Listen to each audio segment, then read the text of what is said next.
Hey, what's up guys, and welcome back to Anime King 3, and today I'm going to be giving you part 8 of What If Naruto Was the Son of Orochimaru with multiple Kekkei Genkais.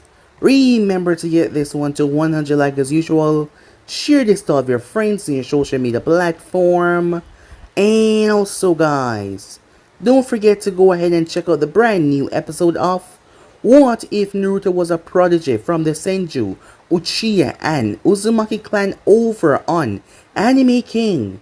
Yes guys, if you're new, I indeed have 4 channels which I post What If on every single day. Yes, you heard that correctly. Every single day for you guys to enjoy. So go ahead and smash that red subscribe button and become a part of the Anime King family. And thank you for all of your help and your support. And don't forget to comment down below and tell me if you're new. So without further ado or wasting any more time, what do you say we jump right into this brand new episode? Begin now guys.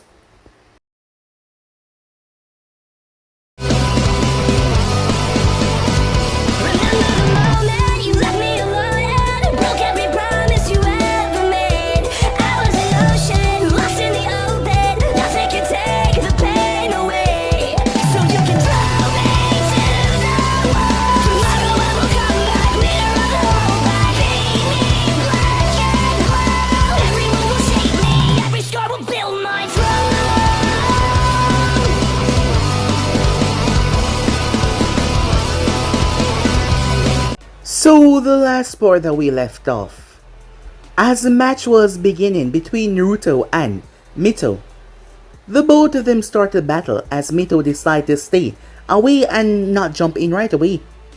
She had been trained a lot with the perfect sage, as Jiraiya had taught her not to rush into things like that. Despite this guy seeming to be crazy, she could tell that he was strong. She felt the aura that he released in the preliminaries of the Chunin exams, so she had to be truly careful as she fought against Naruto. Everyone watched as Mito lashed out with a great amount of power and strength. Her attacks were brutal, swift and quick. As Naruto was hit by all of them, she was able to bring him down. Everyone thought the match was over, but he pulled himself up, snapping his bones back into place. Now that was shocking to everyone, as the Jonin senseis could not believe it. After that, he just got back up. Once again, Mito attacked him as Naruto kept on taunting her, as he was rather amused by the whole thing, finding fun in the battle that they were having. Besides, he was allowing time to extend so that he could get everything perfect. Yes, Naruto had plans, a lot of plans, big plans. So with that, the match continued, as Naruto realized the time was coming around now. So with that, he decided to end the match. One punch, that was all it took. His hand had turned black. It was because of the steel release. As Naruto dropped it in her gut, she lost all sense of consciousness as she fell down. Everyone was shocked by that. After what the girl had just shown, the great strength and power that she wielded, he ended the match in one punch. That was just beyond crazy. However, the invasion had yet to be called, as Naruto knew what Orochimaru was waiting on. However, as the next match went up, Naruto did something. The explosion that went off was not Orochimaru doing. In fact, the explosion was Naruto doing. As said explosion destroyed the area, allowing the San, the San was now fighting for Konoha because of their agreement, believing that it was time. However, they were mistaken, greatly so, as immediately the attack started. The Sound Nation, realizing that they were being betrayed, as Orochimaru realized that the Sound Ninjas were being overwhelmed by the Sound and the Sand, as Hiruzen told him that he knew that it was him, as both men started to clash inside the barrier. While that was going on, Gaara was frustrated by all of this, as he did not get to fight, and now he was upset. His siblings and him were getting out of there until someone arrived and grabbed Temari, placing a blade near to her throat, as a person warned them if they moved he would kill her. He was wearing all black. Kankuro and Gaara stood there, as Kankuro pleaded with the person not to. However, he told Gaara to transform, but he was wasting too much time as Temari dropped. The person appeared in front of Gaara and punched him so hard that he was sent sailing through several trees. Gaara got angry, enraged by that, and plus, the final blow knocked him out, as Shikaku came out. However, a gigantic wall, an explosion, created around the area, disrupting everyone's view. Everyone was shocked by that as the view was completely blocked. No one could see beyond that wall. Shikaku was restrained as gigantic wooden panels came around him. They wrapped around his body before Naruto pulled out a gigantic scroll. He laid the scroll on the ground. The scroll had a Uzumaki crest on it. As Naruto unfurled it and went through hand sign, he brought his hand down, as Shikaku chakra started to be siphoned into it. By the time it was over, as the other two had been knocked out so they did not see, Gaara's dead body was left on the ground. While that was going on, Fu was able to bypass the seals and all the security in the Hokage's tower. That was because of Naruto. They were using Fuinjutsu to do all of this. Naruto has never shown Fuinjutsu before, so this was a big surprise. However, Naruto had been to Uzu. After all, he's been planning this for a very long while. The guy in black was also him, a transformed clone of him that was more durable than any other, as Naruto sent them out to complete two other things, but it was not shown what they exactly did. Temari had cried when the wall had been broken by the ninjas from the sand, as she and her brother had been awoken to see Gaara just lying there. She tried to wake him up, but he just would not wake up. He was dead. Gaara, he was gone. As she cried, because of her father's ways, she never got to reunite with her brother. She and him were so close when they were younger, but now he was gone. Everyone was confused who the hell took the One Tails. None of this making sense because the sand was on Konoha's side. They had proven that when they had fought by their side to defeat the Sound Ninjas who were now running away. So what the hell was going on? At the hospital, both Mito and Sasuke were safely there, none of them being injured by all of this. Naruto had plans for them. As for Fu, she had grabbed the scroll and decided to run, as both her and Naruto reconvened outside the village. And with that they made their way. Some time later, Orochimaru could be seen heading towards Valley of the End, as he had to get the hell out of there. His army was forced to flee. The sand had betrayed them. He did not understand what the hell was going on. Everything was so perfect and now he had to run for his life. As the Sound 4 was stopped by Naruto though. They were confused by that as Naruto told him to stand down. Orochimaru told them to kill him as Naruto told them if one of them tried, he would end their life. He was gonna kill Orochimaru right here and now, and they should just give up. The Sound 4 was left alone as Fu told Naruto that she will handle it over here, as he went after Orochimaru. Orochimaru could not fight back. Well, he could, but he was too weakened and exhausted to do so. Not to mention his arms were sealed away. As Orochimaru fought his son, who completely demolished him, as he was left on the ground defeated, even through his giant snake form. As the both of them sat down and talked actually, sounded like a father and son. However, when Naruto got back up, he showed what he had done to himself, things that Orochimaru had never even done to him. Naruto's chest opened up. There was something in his chest that shocked Orochimaru as he saw it. But it was already over for him. Yes, it was done. When Naruto regrouped with the others, he saw that Teiwaya was the only one standing. Fu had to resort to tap into her TLD's power as the Sound 4 had entered their curse mark state and tried to fight her. Well, all but Teiwaya, knowing how truly terrifying the girl was, so she decided to not fight. There was a good chance that Orochimaru would die, and she wanted to live. She preferred working for the psychopaths than being killed outright. As Naruto came by and he was glad that she decided to choose his side as he pat her on the shoulder. So with that, they proceeded to leave, making their way.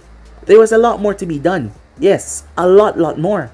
So yeah guys, basically that's what I left off. You guys can switch across the place, check it out for yourself, and don't forget to go ahead and check out the other what ifs over the other channels.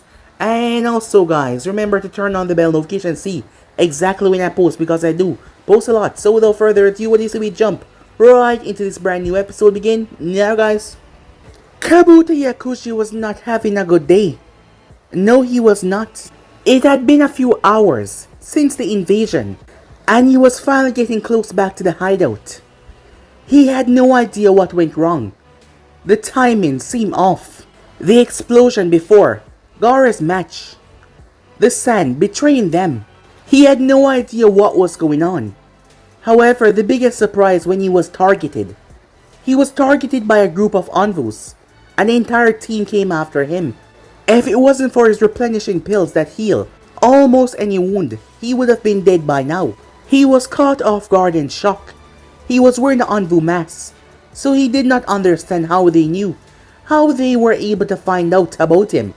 He was attacked. He had to spend the better part of a few hours crawling through the forest of Konoha hiding his presence, trying to stay one step ahead of them as they hunt him down. However, he was able to survive, but he already used the pills, and now his body was feeling the side effect of being healed so quickly, as he had pushed himself beyond his natural healing recovery rate, and quickly got back up to speed and ran out of there. He almost died, however he would survive, and he promised himself that, and he did, and now he was back, confused and want to find out what happened to his lord. Arriving towards the base, Kabuto was greeted as a sound ninja arrived. He seemed to be waiting here, perhaps for him. Kabuto-sama, he said, saying his name with respect after all. Being on the high food chain as Orochimaru's right-hand man, he was heavily respected. Orochimaru-sama was curious why you have not returned yet, and he sent a couple of us out to see if you've been captured. Kabuto turned his full attention towards him. So, Lord Orochimaru is here. Yes, and he advised us to bring you straight to him. Something went terribly wrong. Yes, I know that, Kabuto said, as the sound ninja started to lead the way, despite Kabuto already knowing this place already. He would have found it strange, but he was not in the mental capacity right now to think about being betrayed by his own kind. His body was still racked with pain as he slowly made his way. As he was following behind, the sound ninjas not really paying attention. His mind was filled with thoughts. Who could have done this? How did Konoha find out about this? It made no sense. If he was paying attention and not just following the sound ninja, he would have realized that he brought him towards the chamber where they test experiments in terms of fighting. My lord, the sound ninja said, bowing his head. Ah, that will be all. Kabuto snapped his gaze up, hearing that voice, but it was too late. The next thing he knew, he was skewered. A branch erupted from the ground, a thick massive branch that tore through his stomach. The sound ninja, being well protected, seeing that he had stepped to the side, and Kabuto was not really paying attention. But it did not really matter given his weakened state. He couldn't have dodged in the first place. It came out so fast. The thing smashed into the wall. As Kabuto was stuck, blood instantly left his lips as he coughed, his gaze going woozy before it focused up as he looked to see Naruto sitting down on top of the small little creak in the wall with his chin resting on his hand as he tilted his head as he looked towards Kabuto with a smile. Kabuto coughed up some more blood as he trailed down his lips, staining his clothing even more. What is the meaning of this? He said. Naruto jumped down, his feet touched the ground as he looked towards the ninja. You can leave now, he said.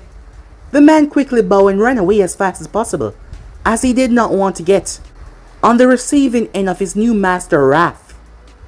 After all, Naruto has been back for a few hours now, changing up things, fixing up things.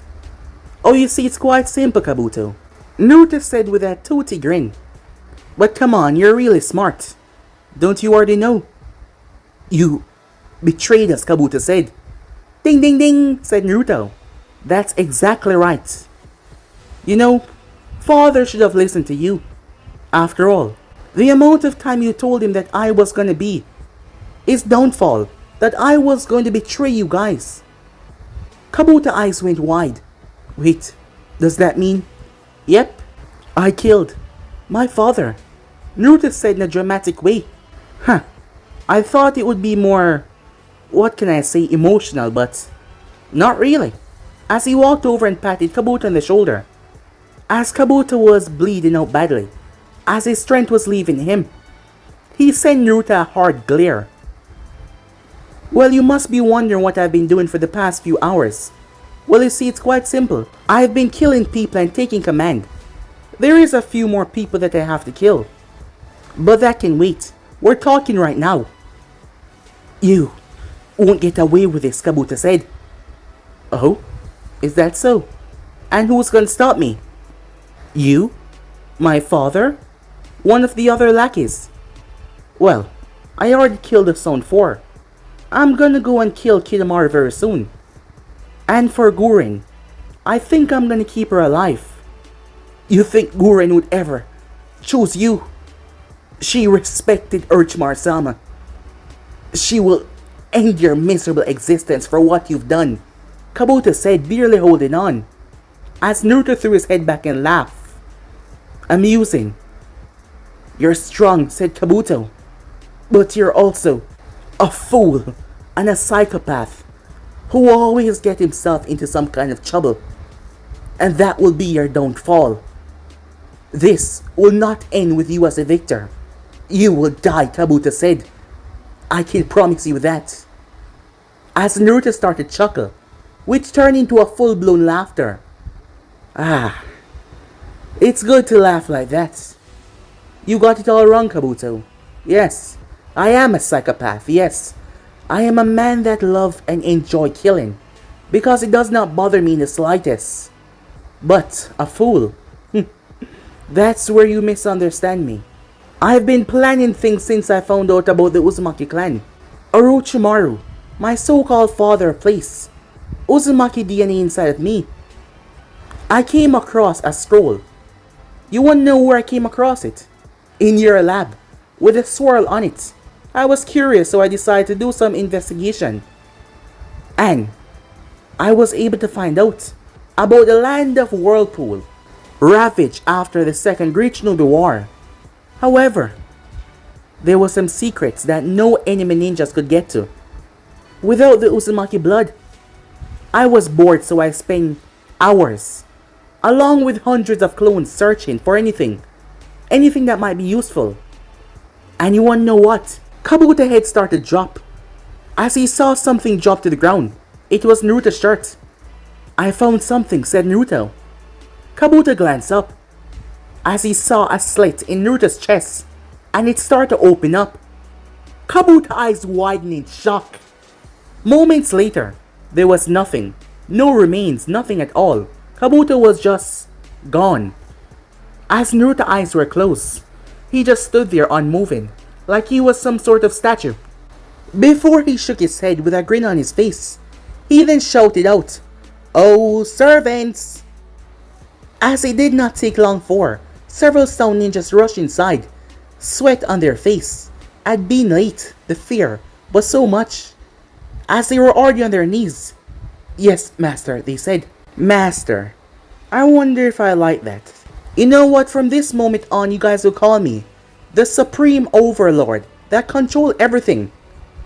They all looked at him. "Nah, too mouthy," said Naruto. "Just go ahead and keep on calling me master. I like that," said Naruto. "Now, come. There is a lot to do." As they all got to their feet, following behind him, as they glanced towards the area where the wooden vines seemed to retract back into the ground. "Chop chop," said Naruto, as they all scurried away. Time skip. A few days later, the esteemed elders of the village and the clan heads were all gathered, as they were there to discuss the vacant seat. There's a lot to be discussed. A whole lot, but before any of that, we need a new Hokage. We cannot afford for Konoha to remain as it is, Homura said, as the other members along the clan heads nodded. Danzo opened his mouth as he was about to say something until, "What about Jiraiya?" Shikaku spoke up, interrupting the man. Shikaku was a very smart man, commander of the village forces, and he did not trust Danzo in the slightest. Danzo snarled as he did not even get to say anything, as he saw several individuals already nodding to that. "He is the best possible choice," said Tasumi, student of the late Hokage, and his reputation and strength will keep any wandering enemies from trying anything stupid in this time that they think that we're weak. As several more members started to nod, Danzo clenched his fist under the table as Shikaku was agreeing with them. As the Anvu was summoned, seeing that the Anvu commander was there as well. Moments later, Jiraiya arrived towards the council chambers. As he looked around, "I already know what you guys are going to say," he said. "But I can't. Before you guys try to jump down my throat or anything, I have my network to run, and I've never really seen myself as the Hokage. However, knowing that, I've decided to give you guys someone better than yourself. In this position, I'm afraid that there isn't anyone," Inoichi said, looking towards him. "Well, she is from the lineage of two Hokage." also the student of a Hokage as well, and she already had knowledge on these things from growing up. Shikaku placed it together rather quickly. Tsunade Senju, he said. Exactly. As they looked towards him, are you sure that you'll be able to find her and convince her that she needs to return? I already have a hint on where she is. However, I'm gonna need someone to help me to get her back. They glanced towards the Anvu commander. No Anvu, said Jiraiya. I'm gonna need a genin, he said. A genin? Time skip. She was bummed out. She hadn't been herself in a very long time now. Given the whole invasion thing, she hadn't been herself since then. She had gave it her all and she lost. One punch. He punched her in the gut and it was over. She was disappointed in herself. She had trained so hard, she had prepared so well, and yet she went down after one punch. And she missed it all, the invasion. She missed to protect her home. And to make matters worse, the person that was there from day one for her was now gone. Hiruzen Sarutobi was dead. She sat on top of the monument, looking over the village. She had not really spoken to any of her friends or anyone for the past couple of days, since she woke up in the hospital and she was informed about what happened. She had been deeply saddened. She felt someone appear behind her. As she glanced up, "Hey there, kid," said Jiraiya. "Oh, Purvis H. Well, I shouldn't be surprised. I guess you're gonna be in the village a lot now." Jiraiya said, looking towards her. "Aren't you the new Hokage?" she asked. "Nah, not my style," said Jiraiya. "Wait, so who's gonna be the Hokage?" "Well, if you want to know, you're gonna have to come with me." "What?" "A mission," he said. "We're gonna go for the new Hokage." "Who is it?" "I'll tell you along the way. Pack your things for a month and meet me at the main west gate. Don't be late." And with that he was gone. Mito stood there confused. That was weird, she thought. But perhaps being away from the village for a while would get her mind straight. But she was not the only one. Sasuke Uchiha was on his hands and knees, panting. He was panting very hard. He had been trash. The crap had been knocked out of him in his battle. That girl, Fu, had treated him like he was garbage. She had beaten him so bad. And Sasuke couldn't do a damn thing. And in the end of it, she whispered that he will always be this weak, and he would never overcome this weakness. That enraged him to no end. And now, even as he pushed himself, he was finding no greater strength. Reaching up, he placed a hand on his neck, as he remembered the power that he felt in the forest of death. As he clenched his fists, dark thoughts were starting to grow in his mind. As he released a heavy sigh, he just didn't know what to do.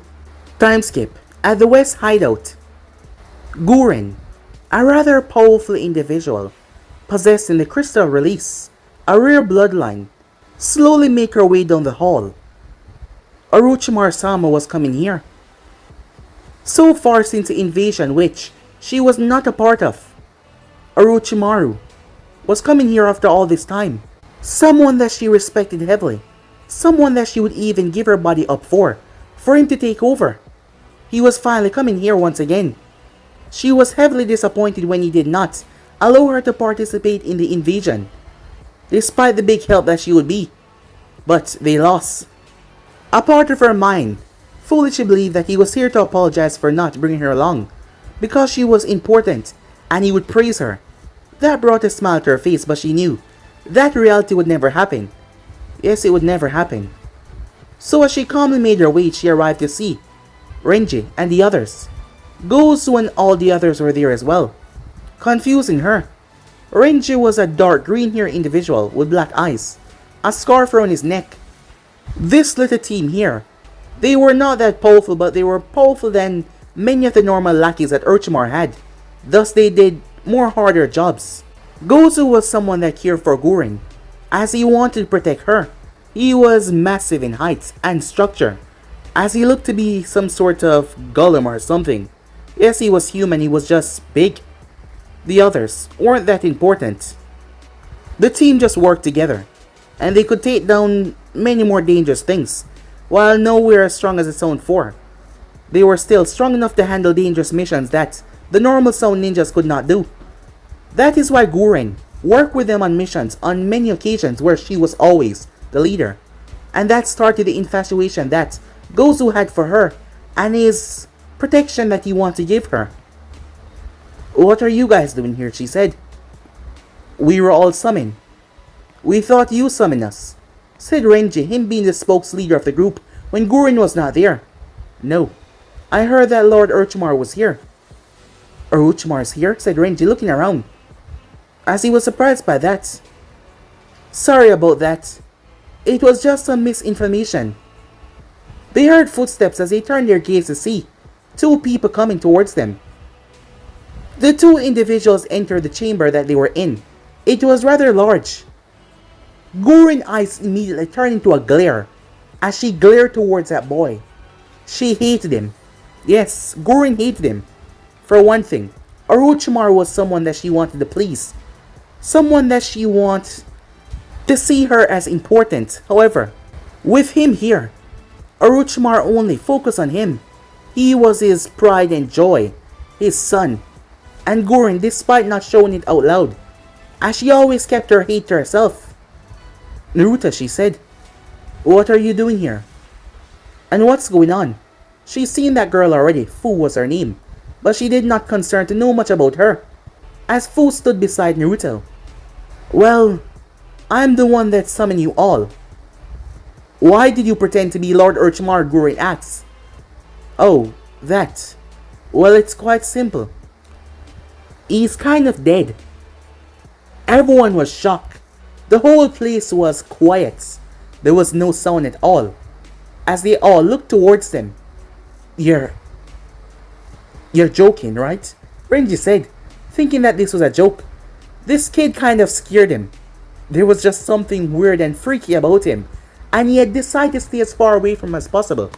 But for him to say that, Guren clenched her fist in anger. "You watch what you say. That is not funny." "Oh, he's not making a joke," said Fu. "He's dead." "What? She's right. He's dead, Guren, because I killed him." You what?" "Yes, the whole failed invasion was just such a disappointment, so I ripped him apart with these bare hands." "You better be joking. And if you are joking, this is not funny. So be serious." "Why are you here?" said Guren. "The first stage. Denial," said Naruto. He pulled up his wrist to show a seal there. Poof. "Recognize this?" They were shocked to see the Kusanagi blade. Orochimaru would never give that to him. "This is now mine," said Naruto. "You like?" "What have you done?" said Guren, flaring her chakra in rage. "Wow. You're right," said Fu. "She is pretty strong." "Yeah, no question about that. But she was obsessed with my father, like really, really obsessed. Like, she wanted to give her body over to him, to sacrifice herself so that he could take her over. I don't know if it's some kind of fetish or what. Maybe she liked when someone is inside of her?" As Fu looked at him, "No, not that way," said Naruto. "I mean, like, literally, putting their feet and head inside of her." "Well, they can do that in the other way as well," said Fu. "Huh? Really?" "Yeah, but it's really gonna hurt for her, but they can." "Oh shit," said Naruto. "I never thought of it like that." "Why would anyone do that?" "Who knows? Some people are just crazy." "Huh. And they call me crazy," said Naruto. Guren was upon them within a second, as she appeared and grabbed Naruto by the shirt, as she tried to lift him off the ground. However, his feet would not budge, as she gripped his collar tightly, holding on to him. A dagger made from crystal formed in her hand as she grabbed it. She pressed it against his throat. "You better be joking," she said. Gozu appeared beside her to protect her from Fu, who was simply standing there. "Wow," said Fu. "You're a big one." I wonder how strong you are, or if it's all for show. Let's find out. She threw a punch forward, but he grabbed her wrists. He then pulled her forward and slammed a knee right in her face. He released her as she dropped to the ground. I will keep Guren protected. The others did not move as they remained where they were. Oh shit, big guy, said Naruto. You shouldn't have done that. He had taken his gaze off Fu for a moment before turning back towards her when a feet connected with his face. There was a crunching sound. His eye socket was destroyed. His nose completely shattered. He was thrown as his head burst through the wall, as his body crumbled right there and then. The hulking man lay there in a broken mess. They heard a sound as he pulled himself up. His face was bleeding rather badly. His eye was out of the sockets. Oh shit, said Naruto. No, that's gruesome. As he was ignoring Guren, who pressed the thing tighter to his throat. However, Guren realized something strange.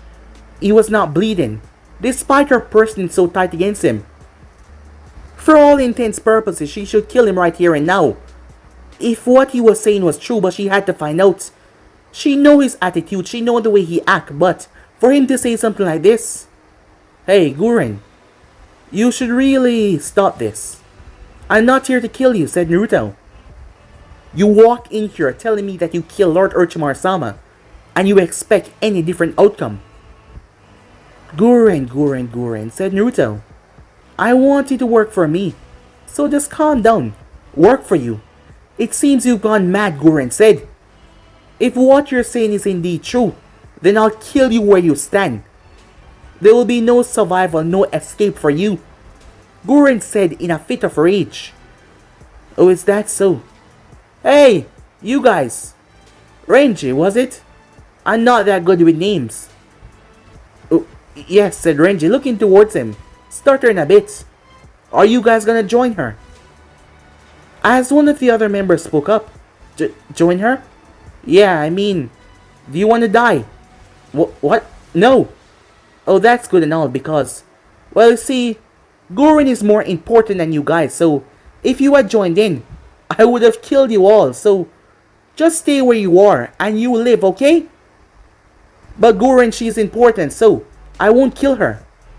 The other members looked towards Renji, who still had not made a move.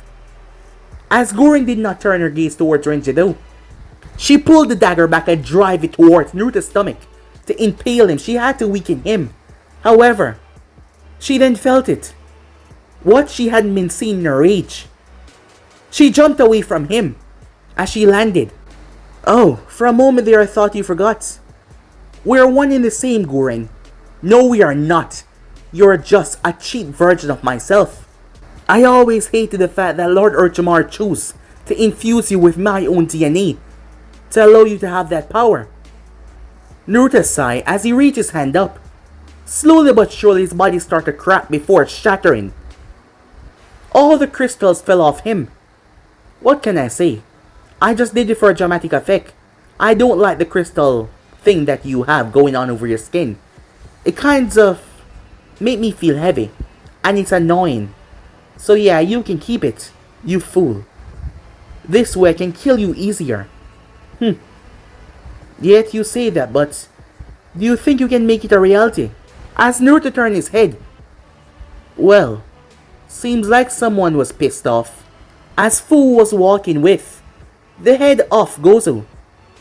Gozu, said Guren in shock, not really paying attention earlier.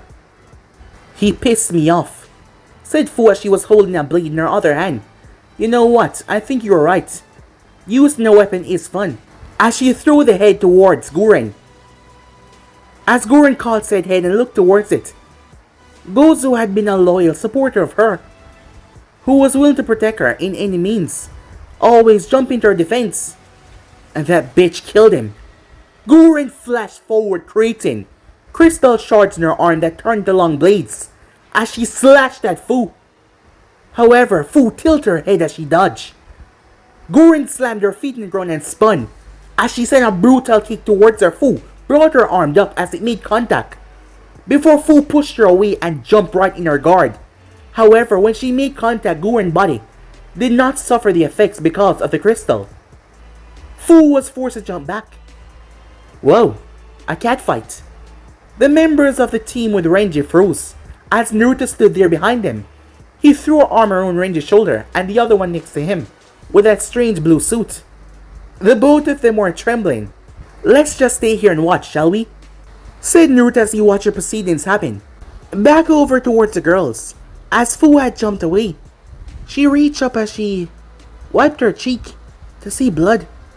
You cut me, she said, as the blood was still on Guren crystal that was on her hands. And you're about to get a lot worse for what you did. As Fu's eyes narrowed dangerously. Over to the other side, Naruto stepped away from them. Alright, calm down, Fu, said Naruto. Calm down. As Guren glanced towards him, Fu glared directly towards Naruto as well, as he was telling her to calm down. I know that you're upset, but we can't have you killing her now. There was a reason why Fu was acting this way, as she was still angry from what had happened. Well, you see, the guys that came from Taki who had saw Fu, Naruto had saw them when Fu was going away to steal a scroll and they went after her, so Naruto had knocked them out. And he brought them to Fu, thinking that it would be something that she might love to end them. However, their remarks, their words, calling her a lap dog, calling her a guard dog as well, it kind of ended up with her ripping them apart with her own hands. But she was still not finished with her bloodlust. That is why she had went so crazy on Gozu after he had hit her. As Naruto tried to soothe her and comfort her, he walked up towards her, ignoring Guren, as he simply wrapped two arms around her. Let go of me, she said. Come on now, calm down, said Naruto. It doesn't matter what they think. That life of yours is over. You're here with me now. And besides, very soon we'll go to Take, and we'll bring hell upon them. We'll make all of them suffer for what they did to you. After what she had came across after, ending all of those fools that call her a dog once again, her hatred for Take had seemed to increase. All of the mistreatment, everything just seemed to add on to her rage. As she calmed herself down until Naruto pushed her away. There was a reason though, as a giant ice crystal ripped through his back and burst through his chest. As Guren stood behind him, the ice crystal coming from the ground. Fu looked towards Naruto in shock and surprise. As Naruto looked down. Well, isn't that a bitch, he said. The crystal retracted as Naruto fell face first in the ground. Fu looked up. What have you done, she said. I've done what you deserve and you will receive the same treatment, said Guren, as she was still angry despite them having their little moment. However, before anyone could move, something happened. A weird feeling. A strange, oppressive feeling. Their heart rate increased. Renji and the others dropped to their knees. Fu collapsed face first, as the others followed. Guren was next. They couldn't breathe. A strange, oppressive feeling swallowed the entire room. It was so overwhelming. It smashed down upon them. They felt like their bones were being grinded into dust, like their brain was being smushed, like their heart was being constricted.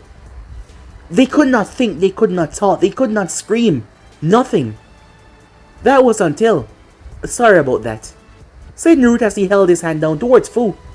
Fu looked up with a shock. You're okay, she said. Granted, she had seen him take some hits that would have killed any normal human, but that hit his heart. There was no mistake in that. He did say that he did some more experiment on himself when he had went to Uzu.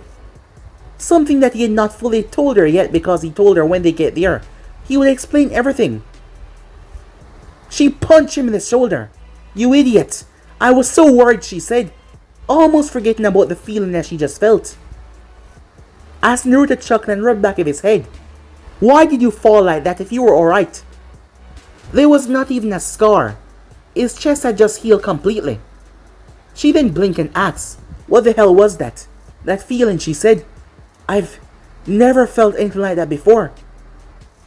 And what did you do to me? Why are they still suffering from the after effects? Oh, that's because I helped you up, said Naruto. My chakra was able to soothe the feeling away. What was it? She asked him. Another secret, I promise. I'll explain everything soon, but this is not the right place, said Naruto. As Fu poked at his chest. I'm fine, said Naruto, see? Not even a scratch. She just ruined my shirt. Fu still had to ask. So, you basically can't die. What? Of course I can die, said Naruto. Everyone can die. But that was your heart, she said. What? You think destroying my heart would kill me, said Naruto, as he laughed. Fu looked towards him like he was crazy. You know, you should expect these things by now, so stop looking at me like I'm crazy, said Naruto. Yeah, I suppose you're right, but you're gonna tell me everything once we get there, right? Of course, said Naruto. Jeez, get off my back, you nag. What do you call me? A nag. You're nagging me, said Naruto. Fine then, I won't talk to you ever again, she said, folding her arms. No, that's not what I meant. I was just kidding, said Naruto. Take it back then, she said. Fine, I take it back, you're not a nag. You're my best friend. More like it, she said. Guren was just able to get up by the end of that sentence, as she was still panting. What the hell was that? As Naruto walked over towards her, bam, he kicked her in the face, blasting her through the wall. Her head making contact with the stone had knocked her out cold. As for the rest of you, said Naruto as he smiled, you guys get to live. It's a good thing that you decide not to attack. Can't say the same about your friend over there. Time skip. Guren woke up as she slowly started to regain consciousness. Looking around, she tried to understand where the hell she was. The last thing she remembered was, even now she felt like she wanted to throw up. And in herself, that presence was just so overwhelming. She couldn't even move, but that girl was able to move. She could not even hear what they were talking about. Just what was he? Was he some kind of monster that was forged in the pit of hells or something?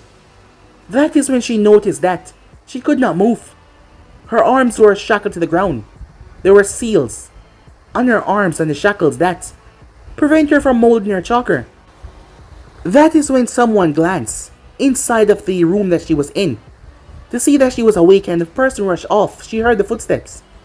She had no idea how long she was out for. That is when she heard it. Guren-san? Guren looked up with widened eyes. Yukimaru, she said. Ah, you're awake. Guren's heart sunk as she saw two hands placed on Yukimaru's shoulder. It was Naruto. Big brother Naruto, Yukimaru said with a smile on his face. She's awake. Can you release her now? I still can't yet, Yukimaru. I still don't know if she's over that illusion that made her attack us. Oh yes. Attack you? Guren said, narrowing her eyes. You don't remember. Big brother Naruto here say that you were placed under an illusion. You came inside and you were coming after me. Big brother Naruto here had to knock you out.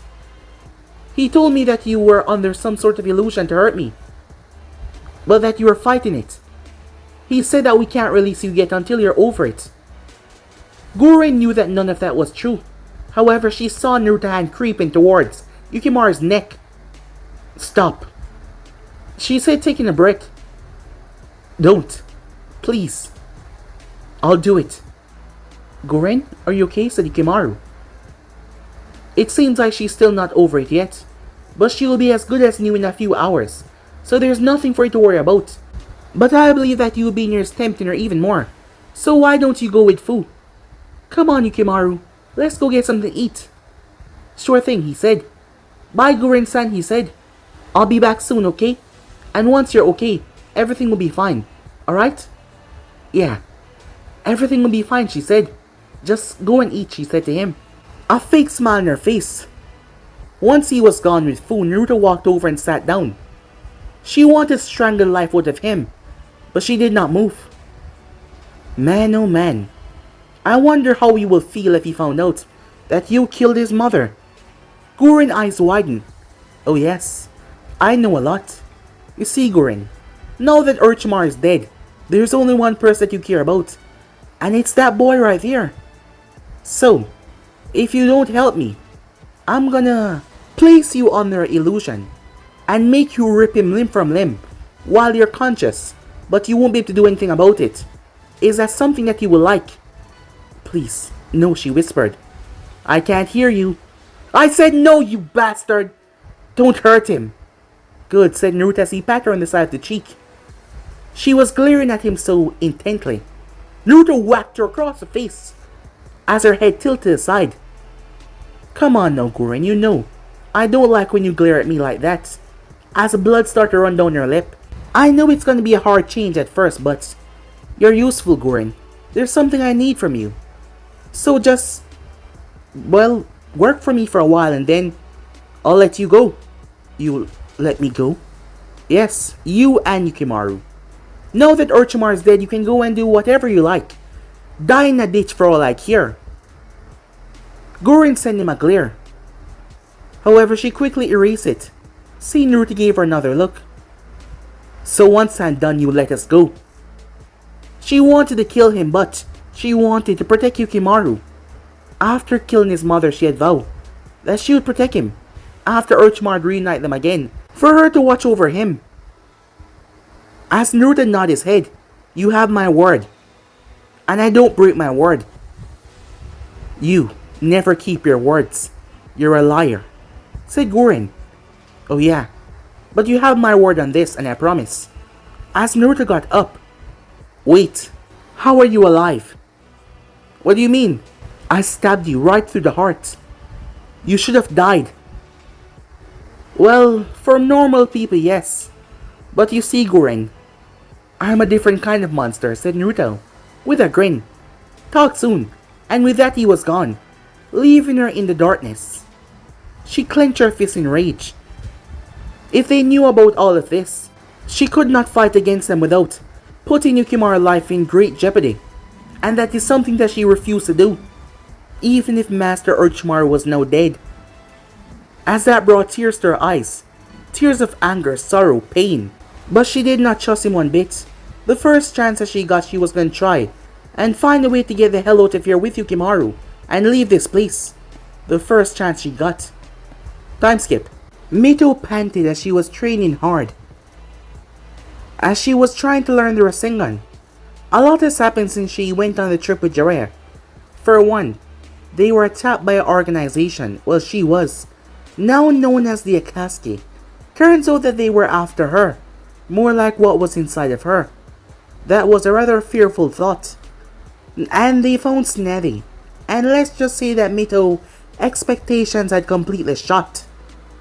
But in the end they made a bet. She had to learn the Rasengan in 1 week. If she did not, well she would go back home and gave up on her dreams. But if she did learn it, Tsunade would come with her.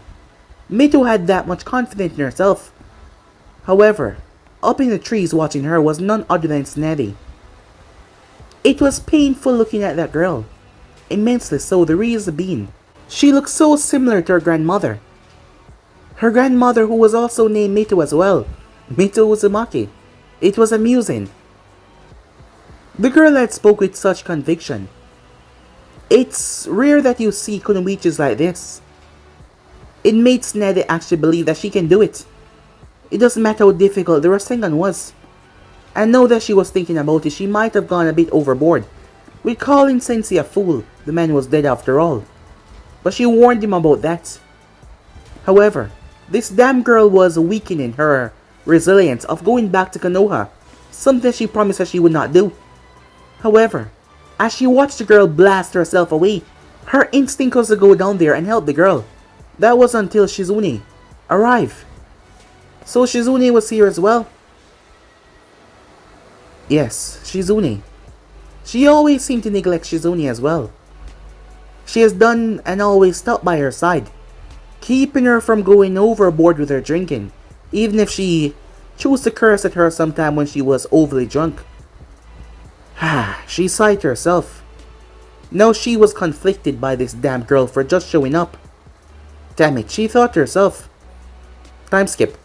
At the hidden sand, Temari of the desert sat on top of one of the buildings. It was currently nighttime. Her brother was always doing this. She failed to get to reconcile with him because of her father, and now he was gone. The only ones that showed up for the funerals were herself, Kankuro, and Baki. There was no one else, because no one really cared about Gaara. He's been through so much, physically broken down by this village. She was angry. Up to this day, they had no idea who killed her brother. However, that person that poisoned her with that strange thing, even now the mark was still on her arm. It would not heal completely. As she looked toward the scar on her arm, whatever that poison was, it was strong. But it was not one meant to kill, just to subdue. However, it somehow infected her by leaving this mark, which made no sense. What kind of person was able to do that? From far as she could remember, he just touched her. There was no poking or nothing that injected in her, he just touched her. She wasn't aware what kind of person was that, but she remembered his voice. He was tall, wearing all black, hiding his features because maybe he was someone that she knew. She will get her revenge, at least for Gaara. Baki had taken control of the village. Right now everything was still in disarray, as she did not know how everything will work out in the end, but she prayed that it does. Meanwhile, that was going on at the Land of Sound capital. The daimyo of the Land of Sound was a man known as Subaku. Subaku was a very, greedy man. He wanted money. That is why he looked to the side when Orochimaru take a few of the members of the village around the area and did his work on them. Subaku and Orochimaru had an agreement with one another. An agreement for him to not interfere with Subaku and his profit gaining, and Subaku will look the other way and also not say anything about his, underground bases throughout the land. While Subaku knew that Orochimaru played all the cards here, seeing that he was not a fighter, he was rather fat. A bit tall for someone that fat, as he was on the heavy side. Despite that, he had several chambermaids. Yes, there was a lot of women. Money can get you a lot nowadays, especially in these times after all. Dark hair, beady black eyes, as he was dressed in some expensive robes. Subaku calmly made his way, hearing about the failed invasion, as Orochimaru had escaped, so his business was still good, so there was nothing to worry about. That was until someone alerted him that he had visitors from Orochimaru-sama. Now that was surprising. Usually they did not have these spur-of-the-moment visits. However, he told him to send them in. After all, no one else knew that he had connection to Orochimaru, other than him and the Snake Son himself, so he did not have anything to fear. Unlike any other daimyos, he had guards. While they were not as powerful as shinobi are, much, they were still guards to protect him, and risk their life for him, or else. That is when two people were brought to his chambers of meetings. He had no idea who they are. Who are you two? The boy was the first one to speak. You know, it's strange that I've never actually met you before. You know that, right, fool? I never met him. Really? And you've been here so long? Yeah. And given that majority of the bases are in the Land of Sound, it's strange, said Naruto. Well, we can rectify that problem now. As she bowed her head. After all, it's fitting for a man of his stature, right? She thought with amusement. My name is Fu, and this is Naruto. We are the new rulers of the Land of Sound. So, as I just bowed to you, you can now bow to us, she said. What? Subaku said. Immediately the guards around the room started tense.